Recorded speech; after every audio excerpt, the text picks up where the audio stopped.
La restauration a permis quand même de rénover les intérieurs, contrairement à ce qui s'est fait à Sarlat ou dans d'autres villes restaurées. Et les intérieurs étant refaits, les habitants ne s'échappent pas et restent dans les quartiers rénovés. Donc je ne pense pas quand même que ce sera la ville musée, pas du tout. Au contraire, elle a une vie, mais cette vie n'est plus celle qui était avant avec des gens simples, et elle est plutôt avec des gens, des retraités, des gens aisés et des gens qui recherchent la beauté, le style de la ville, plutôt que des travailleurs comme c'était avant. Les appartements étaient vraiment, on peut dire, vétustes, vraiment, particulièrement ici. Je n'ai pas connu beaucoup les autres, mais alors celui-ci. Alors la restauration, qu'est-ce que ça vous a apporté? Ben pour nous, ça nous a apporté beaucoup de choses, parce qu'on a un appartement malgré tout qui est maintenant tout neuf, et puis très propre surtout, pour les cours.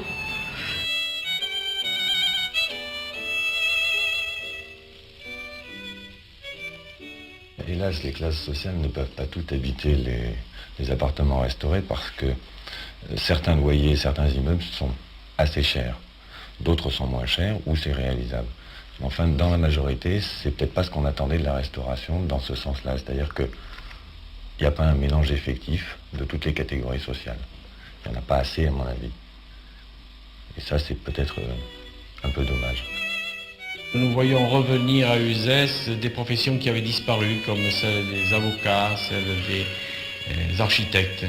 Actuellement, on sent très nettement un afflux de ces professions.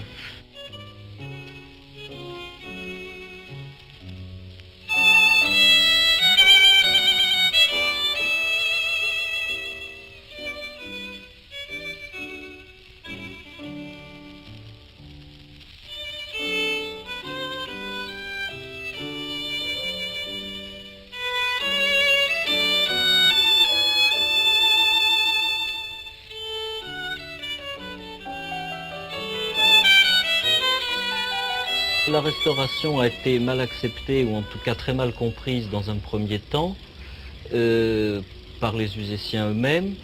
Et puis il y a eu un déclic au regard des premières opérations réalisées, et à ce moment-là on a trouvé une très bonne participation, une bonne compréhension.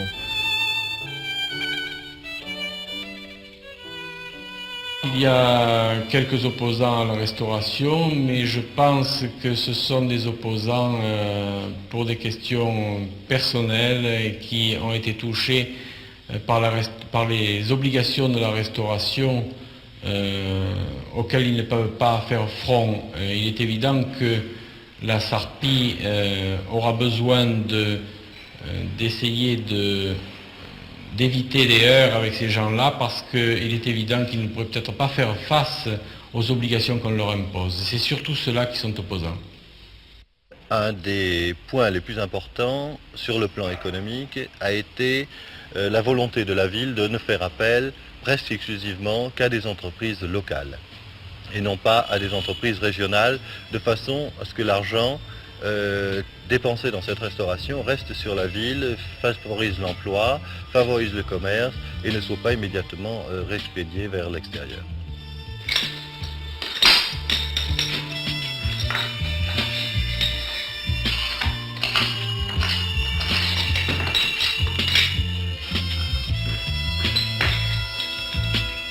La restauration qui vous a bien marché jusqu'à maintenant. J'espère que ça continuera pour les gens d'Uzès.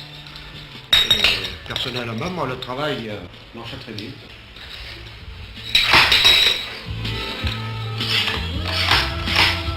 Je pense que ça a apporté quelque chose de vital à Uzès, du fait où pendant plusieurs années, nous avons fait travailler tous les corps du bâtiment et presque exclusivement les corps du bâtiment résidents à Uzès, ce qui quand même a permis un essor économique de la ville. Ce secteur opérationnel de la place de la République a provoqué un effet d'entraînement extrêmement important sur le reste de la ville, puisque les chantiers privés maintenant atteignent en importance les chantiers officiels. Et la restauration déborde même à l'extérieur du secteur sauvegardé, dans les autres quartiers de la ville. Les maçons, les différents corps de métier, artisans, ont appris à l'occasion de cette restauration un savoir-faire qu'ils mettent en pratique maintenant partout où ils interviennent, c'est-à-dire dans le reste de la ville, mais aussi dans les villages voisins. Et ils vont même jusqu'à restaurer des châteaux ou des immeubles relativement loin d'Uzès.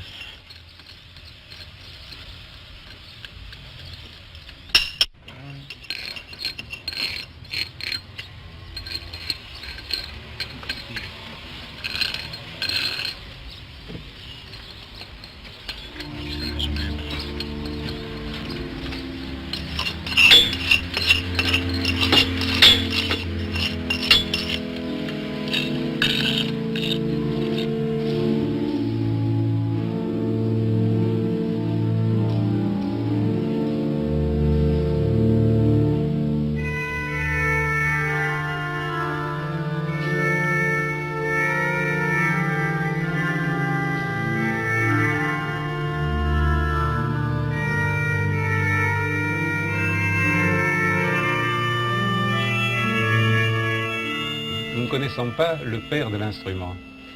C'est un instrument du XVIIe siècle, comme vous voyez que les volets l'indiquent, les volets et le buffet doré. L'architecture de cet orgue est du XVIIe, mais les sons, les timbres, les tuyaux sont généralement du XVIIIe siècle.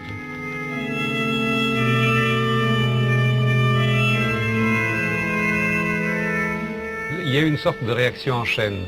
La restauration de l'orgue a entraîné celle de la cathédrale. Et depuis quelques années, en dehors du périmètre proprement restauré, la cathédrale elle-même a été consolidée. Actuellement, les travaux ne sont pas encore terminés. On en est aux travaux des sacristies. Mais cette série de restaurations est solidaire de celle de la ville.